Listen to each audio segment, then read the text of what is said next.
There is power in silence, not the silence of avoidance, but the silence of understanding. When storms rage within, when emotions rise like waves crashing against the shore, what do? Do you fight them? Do you run from them? Silence is often misunderstood. Many see it as emptiness, a void where nothing happens, a space devoid of meaning. But true silence is not absence. It is present. It is the space where clarity is born, where the mind is no longer pulled in all directions by emotions, impulses, or external distractions. It is in silence that we find the strength to let go and start over. When emotions overwhelm us, whether it be anger, regret, sorrow, or frustration, our first instinct is often to react. We feel the need to express, to vent, to seek validation from others, as if speaking about our pain will make it disappear. But more often than not, this only fuels the fire. Words, when spoken in the heat of emotion, have a way of cementing our suffering rather than easing it. We replay our grievances, relive our disappointments, and in doing so we keep them alive.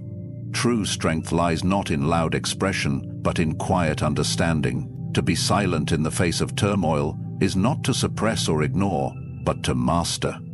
It is to step back and observe emotions as they rise and fall without letting them dictate our actions. It is to recognize that we are not our feelings, nor are we defined by our struggles. Just as the sky remains unchanged despite passing storms, so too does our true self remain untouched by momentary waves of emotion. Consider this. When we react impulsively, we surrender control. We allow the situation to dictate our response, rather than choosing our response with intent. But when we pause, when we allow silence to settle within us, we create a space between emotion and action. In that space lies freedom. The freedom to choose how we respond, the freedom to let go instead of holding on to pain, the freedom to move forward instead of staying trapped in the past. Letting go in silence does not mean avoiding difficult emotions. It means facing them fully, but without resistance. It means acknowledging pain without letting it consume us, accepting what we cannot change without bitterness, and releasing what no longer serves us without regret. It is the quiet surrender of control over things outside of us in favor of control over ourselves.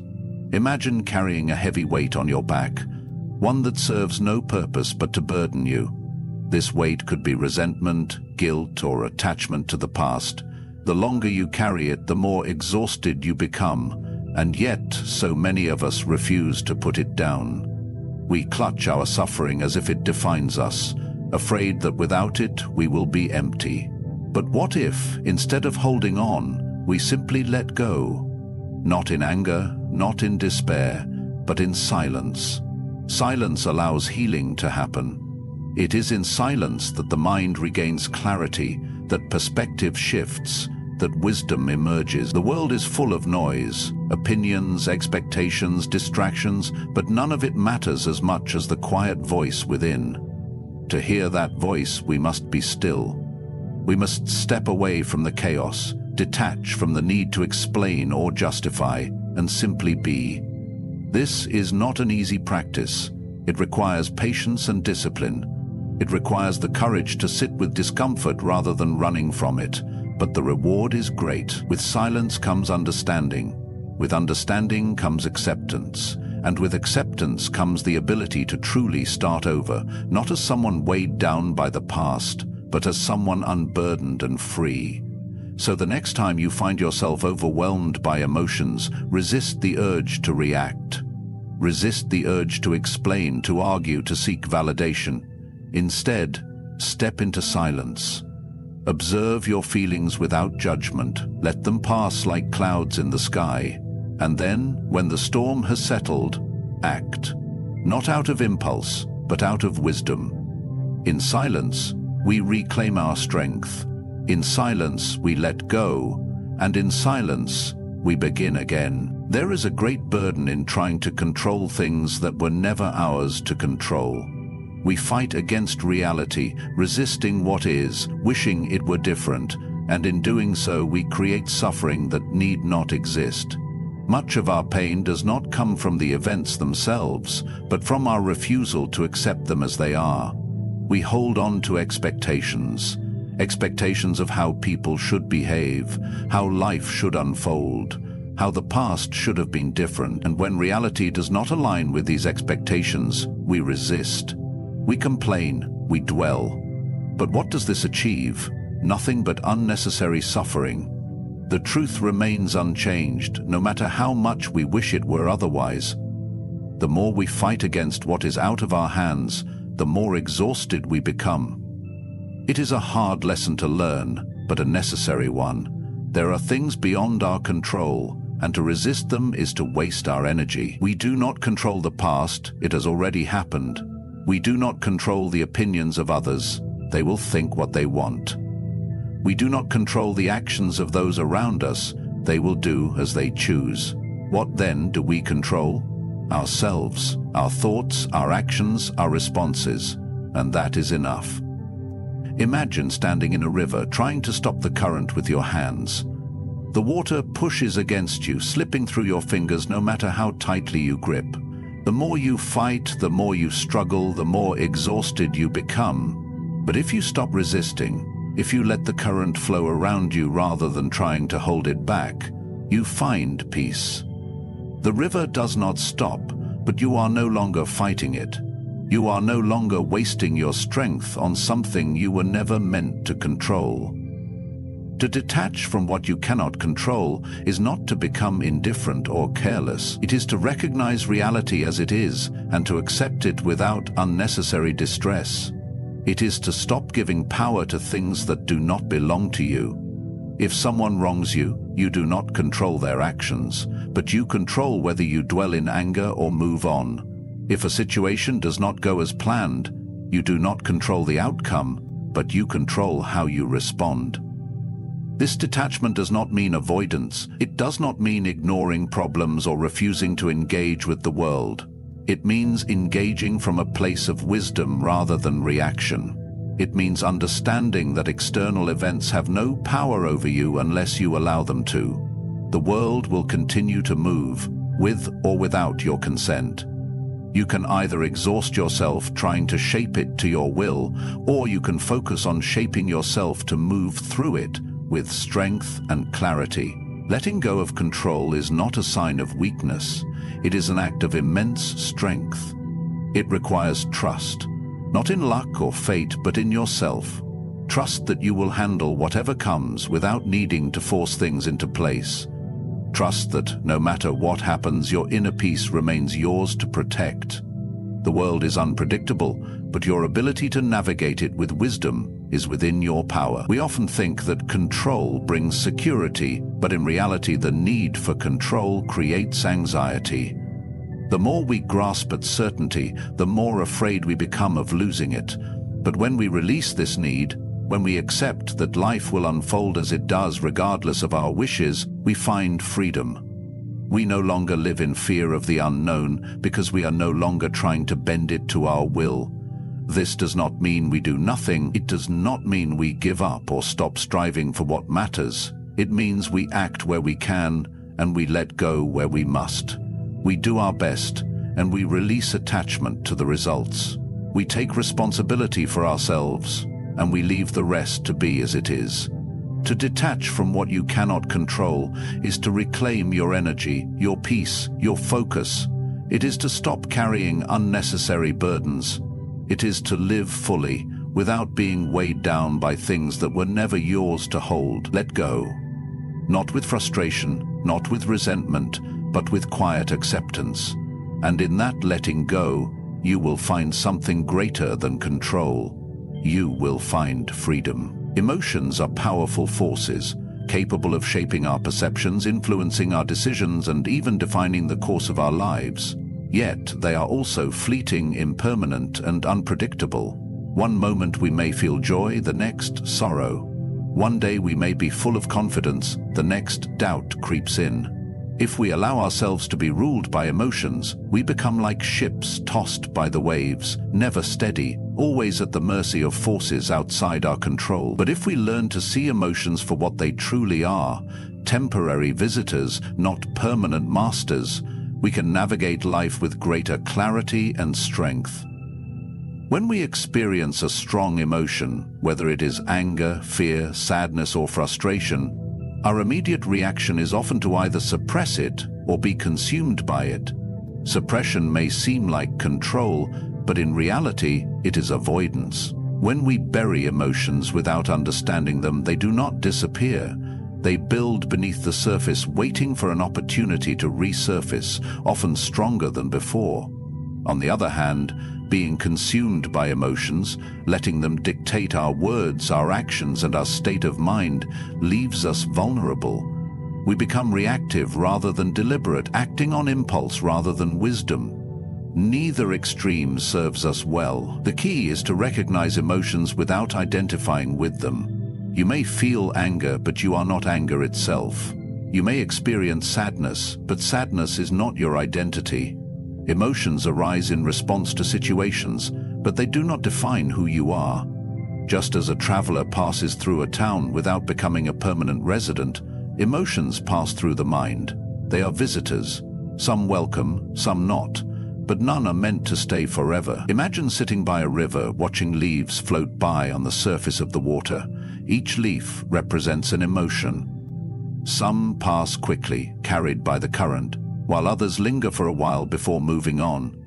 If you try to grasp a leaf, to hold on to it, you disturb the flow. If you ignore the river entirely, you miss the movement of life itself.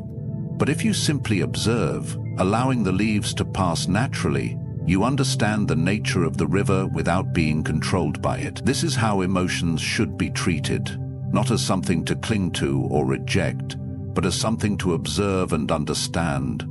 When a strong emotion arises, pause. Do not react immediately. Instead, acknowledge its presence. If anger comes, say to yourself, I feel anger right now. If sadness arises, recognize it. This is sadness. In doing so, you create a space between yourself and the emotion, a space where choice exists. You are no longer caught in the automatic cycle of reaction. You become the observer rather than the captive. This practice does not mean denying emotions or pretending they do not matter. It means accepting them without letting them take over. It means feeling deeply without being overwhelmed. It means understanding that emotions are signals, not commands. They can provide valuable insights. Anger may reveal an injustice. Fear may warn of a real danger. Sadness may signal the need for rest or change. But these emotions should guide us, not control us. Consider how often people make decisions based on emotions alone, only to regret them later. A harsh word spoken in anger can damage a relationship. A decision made in fear can lead to missed opportunities. Acting out of jealousy, resentment, or frustration rarely leads to wisdom. But when emotions are acknowledged and examined without immediate reaction, we gain the ability to respond rather than simply react. We become the masters of our minds rather than their servants. This approach requires discipline. It is easy to be carried away by emotions, to act in the heat of the moment, to justify our feelings as absolute truth. But emotions are not always accurate reflections of reality. They are influenced by our past experiences, our expectations, and even our physical state. A tired mind sees problems where none exist. A hungry body fuels irritation. Understanding this allows us to take emotions seriously without being blindly led by them. When emotions arise, let them come. Let them stay for as long as they need to, and when they are ready to leave, let them go. Do not hold on to anger, resentment, or sadness beyond their natural course. Just as the body naturally heals from wounds, the mind naturally finds balance if we do not interfere. Do not prolong suffering by feeding it with unnecessary thoughts. Do not relive painful experiences over and over in your mind. Accept emotions, learn from them, and allow them to pass. Life will always bring challenges, and emotions will always be part of the experience, but you are not a prisoner to them. You are the one who watches, the one who decides. Be still, observe, and remember. Emotions are visitors, not masters. Let them come, let them go, and remain steady within yourself. Every moment holds the potential for a fresh start.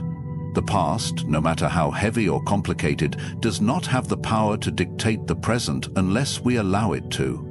Yet many people remain trapped in their past mistakes, regrets, and disappointments, as if reliving them will somehow change what has already been written. They carry yesterday's burdens into today, never realizing that they have the choice to set them down and begin again. The idea of a fresh start does not mean forgetting or ignoring the past. It does not mean pretending that failures never happened or that pain does not exist.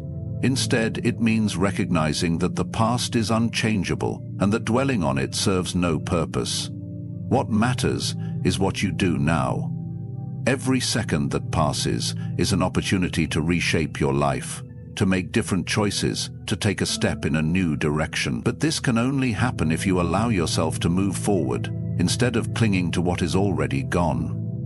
People often resist starting over because they feel that too much time has been lost, that it is too late, or that they are defined by their past experiences. But time moves forward, whether we do or not. What happened yesterday is already beyond reach, and what happens tomorrow is shaped by what we do today. If you waste today looking back, tomorrow will be no different from yesterday. The cycle continues until you decide to break it. Mistakes are inevitable. Everyone stumbles, makes poor decisions, and faces setbacks. But mistakes are only permanent if you refuse to grow from them. They are lessons, not life sentences. If a tree loses its leaves in winter, does it remain barren forever? No. When spring comes, it grows new leaves, stronger than before. Life follows the same rhythm. You can shed the weight of old failures and allow yourself to grow again. The key is not to resist change, but to embrace it. The mind often clings to the familiar, even when the familiar brings suffering. There is comfort in routine, even in pain, because it is known. Starting over requires stepping into the unknown, and the unknown is unsettling. But growth does not happen in comfort. Progress is made when we dare to leave behind what no longer serves us. Many people believe that they need the perfect moment to start over, that they must wait for the right time, the right opportunity, the right circumstances. But the perfect moment never comes. There is no magical day when everything aligns perfectly. The only time to start is now. If you wait for conditions to be ideal, you will wait forever. Change begins with a single step, no matter how small. Starting over does not mean discarding everything. It does not mean becoming an entirely different person overnight. It means taking what is useful from the past and leaving behind what is not. It means recognizing what no longer aligns with your values, your goals, or your well-being, and having the courage to move beyond it. Think of a sculptor chipping away at a block of stone. The sculpture does not emerge instantly. It is shaped little by little through careful removal of excess material. The same applies to life. You shape your future by removing what is unnecessary, negative thoughts, unhealthy habits, self-doubt. With each step forward, you carve a new version of yourself, refined by experience but not bound by it. There will always be voices, both internal and external, that tell you, starting over is foolish. Some will remind you of your past failures, questioning whether you are capable of change. Others will resist your transformation because it challenges their own comfort. But their doubts are not your burden to carry. The only voice that matters is the one inside you that says, I can begin again. Life does not wait. Time moves whether we are ready or not. Every day is a chance to redefine yourself, to release what no longer serves you, and to build something new. You do not have to be perfect. You do not have to have all the answers. You only have to take the first step, and then another, and another.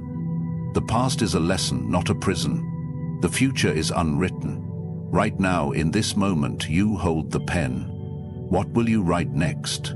Discipline is the foundation of true strength. It is what allows a person to remain steady when faced with temptation, distraction, or difficulty. Many people believe that happiness comes from comfort, that peace is found in avoiding struggle, but in reality, a life dictated by comfort leads to weakness. True peace comes from mastering oneself, from having control over one's mind and actions rather than being controlled by fleeting desires and external circumstances. This mastery is achieved through discipline. Discipline is the ability to do what must be done, even when it is difficult, even when every part of you resists it. It is waking up early when you would rather sleep, working toward a goal when it would be easier to procrastinate, staying calm in the face of adversity instead of reacting impulsively. It is the quiet, steady force that allows a person to remain unmoved by distractions, focused on what truly matters. The modern world offers countless distractions: entertainment, social media, endless news cycles, temporary pleasures. Everywhere we turn, something is demanding our attention, pulling us away from ourselves, making it easy to avoid discomfort. People seek escape in these distractions, thinking they are finding relief, but in truth they are only numbing themselves. They avoid their problems instead of facing them. They replace meaningful action with fleeting entertainment. Over time, this weakens the mind. A person who constantly seeks distraction loses the ability to sit in silence, to think deeply, to confront their own thoughts and emotions. Discipline is what separates those who grow from those who remain stagnant. Without it, a person drifts through life, reacting rather than acting, controlled by impulses rather than making deliberate choices. A disciplined person, however, does not depend on motivation, which is unreliable and temporary. They do not wait to feel like doing what must be done. They simply do it. They train themselves to act in accordance with reason rather than emotion. This is not to say that emotions should be ignored, but they should not dictate one's actions. A disciplined mind acknowledges emotions without being ruled by them. If fear arises, discipline says, proceed anyway. If doubt appears, discipline says, stay the course. If laziness tempts, discipline says, keep going. It is this internal strength that allows a person to remain focused on their goals, regardless of external circumstances. Many believe that discipline is restrictive, that it takes away freedom, but the opposite is true. A person without discipline is a prisoner to their impulse. They are controlled by cravings, by distractions, by momentary pleasures. They do not truly choose their actions, they are led by them. A disciplined person, however, is truly free. They have the ability to choose their path, to act with purpose, to resist what does not serve them. Consider the athlete who trains every day, despite fatigue, the writer who sits down to work even when inspiration is absent, the student who studies, even when it is tedious. None of these actions are done because they are easy. They are done because the person has chosen a goal greater than their temporary comfort, and in this discipline they find strength. They do not allow momentary discomfort to dictate their destiny. This strength is available to anyone who seeks it. It is not something one is born with, it is something that is built, one decision at a time. Every time a person chooses discipline over distraction, they reinforce their willpower. Every time they resist an impulse that does not serve them, they become stronger. And strength, once built, remains with them in all aspects of life. Discipline is not about punishment or harshness, it is about self-respect. It is about valuing oneself enough to make choices that lead to growth rather than decay. It is about realizing that true satisfaction does not come from easy pleasures, but from the deep sense of accomplishment that comes from mastering oneself. A person who cultivates discipline does not fear difficulty because they know they have the strength to endure it. They do not seek escape in distractions because they are content within themselves. They do not rely on external validation because they are confident in their own path. They are steady, unshaken, unmoved by the chaos around them.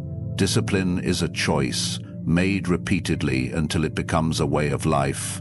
It is the difference between those who merely dream and those who achieve. It is the quiet force that allows a person to remain strong, focused, and in control.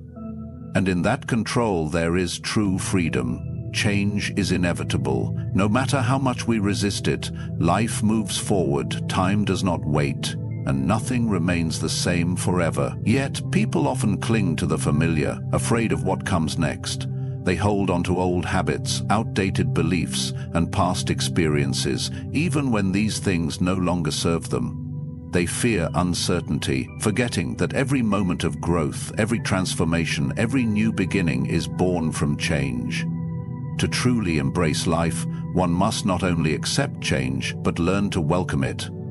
There is a tendency to see change as something disruptive, something that takes away stability. People become attached to what is known, believing that comfort means security, but this is an illusion. The world is always shifting, whether we accept it or not. The seasons change, the body ages, circumstances evolve. Nothing remains fixed. Resisting change is like trying to hold on to sand. It slips through the fingers no matter how tightly we grasp it. The more we struggle against it, the more suffering we create for ourselves. Instead of fearing change, we must recognize it as an opportunity. It is through change that growth happens. A seed must break apart to become a tree. A river must flow, never remaining in one place, to reach the ocean. Likewise, a person must allow themselves to let go of what they were in order to become what they are meant to be. Holding on to the past does not preserve it. It only prevents us from moving forward. Many people resist change because they associate it with loss. The loss of a familiar routine, a relationship, a version of themselves they once knew. But loss is not the enemy. What is lost makes way for what is to come. The person who loses